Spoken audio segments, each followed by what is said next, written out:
Well, this is a nice building, I have to tell you. So this is a special occasion for a lot of reasons, but number one is it's our first occasion in this building using it for peace. And it's all about peace, and it's a great honor. And Marco, you've done a fantastic job in getting it ready, but it's a spectacular building, and we all appreciate it. And very importantly, we're settling a war that's been going on for decades with millions and millions of people killed. And these two gentlemen spent a lot of time backstage talking to each other, and over at the Oval Office. We were at the Oval Office together. It was beautiful. And I think it's just a very important day. And we have other leaders from other countries, and you said such beautiful things. I'd love to have you come up. We'll finish up, and then I'd love to have you come up, and if you could issue the words that you just issued backstage, which usually doesn't work, you know. It usually never happens. They said, oh, they said it much better before, but you will probably do better up here. But I'd love to have you say how you felt, because it is an amazing day. Great day for Africa, great day for the world, and for these two countries, and they have so much to be proud of. And I want to thank the leaders. I want to thank you very much. It means maybe more because we are here together for the first time ever in this building. Brand new, beautiful building. I don't want to tell you how much it costs, because I hear it's a lot. Okay? They don't build inexpensively here. But I just want to thank you very much. So please sit down, everybody. I want to thank everybody for being here. It's a momentous occasion. It's truly incredible setting. It's very few places I've seen like this. In this holy season, we prepare to celebrate the birth of the Prince of Peace. We have come to the U.S. Institute of Peace to sign a historic agreement that will end one of the longest-running conflicts anywhere in the world, with far more than 10 million people killed. Today we commit to stopping decades of violence and bloodshed, and to begin a new era of harmony and cooperation between the Democratic Republic of the Congo and Rwanda. I want to thank the two courageous leaders. They are courageous leaders. They really are courageous leaders, great people. President Tshisekedi of the Democratic Republic of the Congo and President Kagame of Rwanda. They are amazing people, and they had stories to tell me that were incredible. Really fascinating in so many different ways. Sad and beautiful, both sad and beautiful, and today makes them beautiful. I've just held really fantastic meetings with both men and representatives of other countries, where we discussed the importance of upholding this new agreement. Very detailed, powerful agreement. I also want to thank several foreign guests and dignitaries in attendance to celebrate this magnificent event, including the President of Angola. Please, would you stand? And so great to see you. Thank you. The President of Burundi. Thank you very much. Great to see you again. The President of Kenya. We have the Olympics here. You know, they do very well in the Olympics, those runners. I don't know what the heck you do with those runners, but they are very good. I've been watching them for a long time. So we have the Olympics coming to the United States. You know that. Thank you very much. And you'll come as our guest. Thank you. And the President of the Council of Ministers of Togo. Thank you. Thank you very much. The Vice President of Uganda. Thank you. It's such a beautiful color. Like all these guys are wearing these dark suits. You just stand out for a lot of reasons. You're beautiful. The Foreign Ministers of Qatar. Thank you. Thank you very much. Say hello to my friend, a great man. And the United Arab Emirates. Thank you. Thank you. My regards, right? And the Chairman of the African Union Commission. who's done a fantastic job, and thank you for all your help. We appreciate all your help. A special group of people. A very special thanks as well to Secretary of State Marco Rubio. Marco, please stand. Thank you. And thank you for putting a certain name in that building. I said, boy, that is beautiful. That blew up last night. They said, that's a great honor. It really is. On this building, it's a great honor. Thank you very much. I assume you had a lot to do with that. Just a little bit. Yeah. Thank you. Appreciate it. And Senior Advisor for Africa, Masad Boulos, who's been fantastic. Thank you, Masad. All of these people, every one of them were indispensable in forging this agreement. Let me also recognize Senators Mike Rounds and Lindsey Graham. Lindsey, thank you. Mike, wherever you may be. Thank you. Thank you, Mike. Representatives Ronnie Jackson. Where's Ronnie? Ronnie is a great guy. He won his race in Texas by 48 points, right? So I don't have to ask if he's in any. I don't even have to endorse him anymore. It doesn't matter. Save the paper, right? Great job. Chris Smith. Chris. Thank you, Chris. Great. Good job. Trent Kelly. Trent. Thank you very much. Thank you. And the acting president of the Institute for Peace, Darren Beatty. Thank you, Darren, very much. Thank you very much, Darren. For more than 30 years, one of the worst conflicts on earth has been raging in eastern Congo. Millions and millions of people have been tragically killed, went on forever, and countless more have been displaced from their homes. Families have been destroyed. It's been a disaster. Many administrations have tried, but probably not too hard, knowing who preceded me.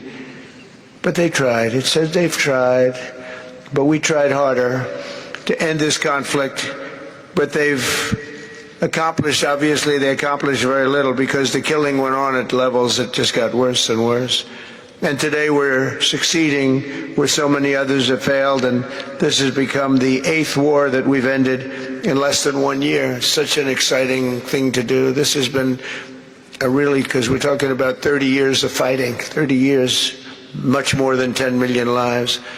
Last June, thanks to the efforts of Secretary Rubio and Mr. Boulos, Rwanda and the DRC reached a landmark agreement to move toward peace. They started the process. I met with some of their great representatives who are here also, and we started a great process. The compact we're signing today, which will be known as the Washington Accords, everybody sort of liked that name, formalizes the terms agreed to in June, including a permanent ceasefire, the disarmament of non-state forces, provisions for refugees to return to their homes, and justice and accountability for those who have committed illegal atrocities. Very importantly, this agreement also creates a new framework for economic prosperity. There's tremendous wealth in that beautiful earth. It's beautiful earth. But it was stained badly with blood, tremendous amounts of blood. But in the region that will support a lasting peace, and the Democratic Republic of the Congo and Rwanda have agreed to more closely integrate their economies with each other rather than fighting, and they'll be doing that. And these two gentlemen are very smart, and I think they liked each other a lot. I spent time with them. I think they like some people may be surprised. I really do. I think they've spent a lot of time killing each other, and now they're going to spend a lot of time hugging, holding hands, and taking advantage of the United States of America economically, like every other country does. So they're going to do very well. But they do have some very valuable things. They're going to have a lot of money and a lot of success, and I think they're going to get along really well, so I hope so. Thank you very much. Look at them. Look at the way they love each other. Thank you. So I have a lot of confidence in both leaders. We'll keep these commitments. I know they're going to keep them and follow through on the agreement and create a much brighter future for the people of their countries. And they're heroes within their countries because of today. And this is a big story. And So much is being written and said. All of the newscasts have it at the top of the list. And they are heroes, and we want to keep it that way. Today, the United States is also signing our own bilateral agreements with the Congo and Rwanda that will unlock new opportunities for the United States to access critical minerals and provide economic benefits for everybody. And we'll be involved. We're sending some of our biggest and greatest companies over to the two countries, and we're going to take out some of the rare earth and take out some of the assets and pay, and everybody's going to make a lot of money. These are just two of the many new agreements related to mineral supplies that my administration has achieved this year, including with Australia, Japan, Kazakhstan, Malaysia, South Korea, and many other countries. With all of these agreements, we're forging new economic security partnerships that protect the interests of America and our friends and partners, and a core feature of my administration's national security strategy, a big part of which is the tariffs. We're taking in trillions of dollars in tariffs. Nobody's ever seen anything like it, and it's given us really great national security. We'll be paying down debt. We'll be making distributions to people. And we're really doing a job. It's amazing. I was with a gentleman, the future king of Saudi Arabia, and you've heard me say this a couple of times, but 2 months ago when I was over there, he said, and actually Qatar is represented today, and UAE is represented, and your leader said the exact same thing, different words, but the exact same thing, that 1 year ago, they thought our country was dead, and now our country is the hottest country anywhere in the world. We're the hottest country anywhere in the world. Nobody's ever seen anything like it. We have over $18 trillion, that's just in 10 months, pledged or being invested or pledged to be invested in the United States. Think of that, 18 trillion. The highest amount we've ever had is 1.5. Under the Biden administration, they did much less than 1 in 4 years. Think of that. So they did less than 1 trillion in 4 years. We have 18 trillion in 10 months. It's going to be much more than that, too. No other country in history has ever been close, no matter what country you pick. So I want to thank you again, everybody, for your great vision. And I want to thank the people, especially the people that we named. Some of the others that unfortunately we didn't name, we just couldn't do that.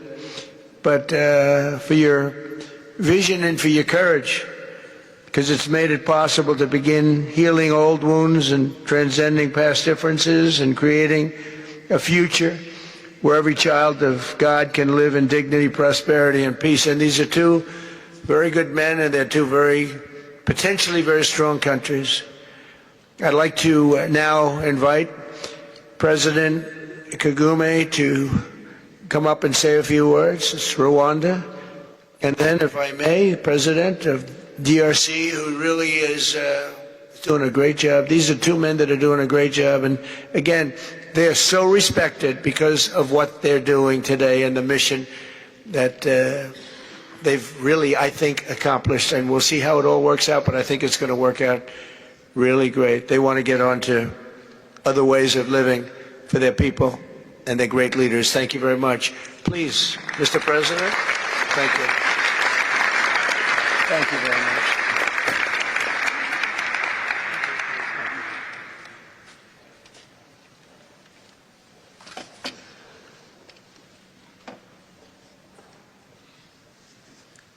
Excellency Donald Trump, President of the United States of America, Excellencies, heads of state and government and former heads of state, distinguished ladies and gentlemen,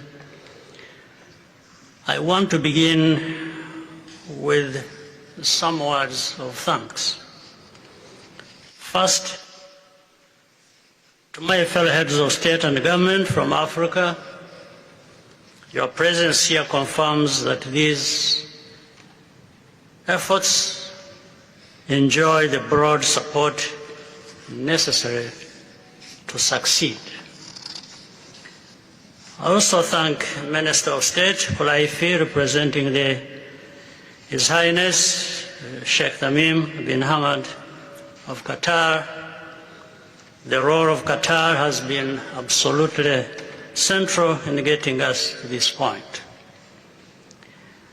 But of course, the biggest vote of thanks goes to President Donald Trump.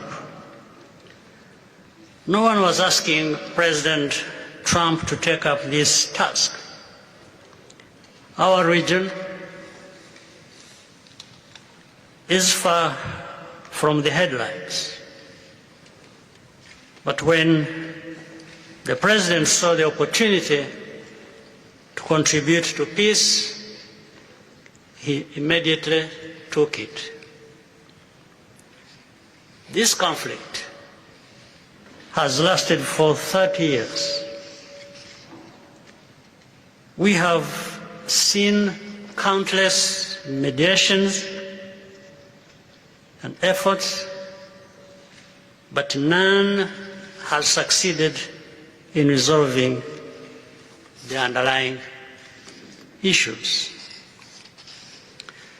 President Trump introduced a new and effective dynamism that created the space for breakthroughs. His approach is even-handed, never taking sides.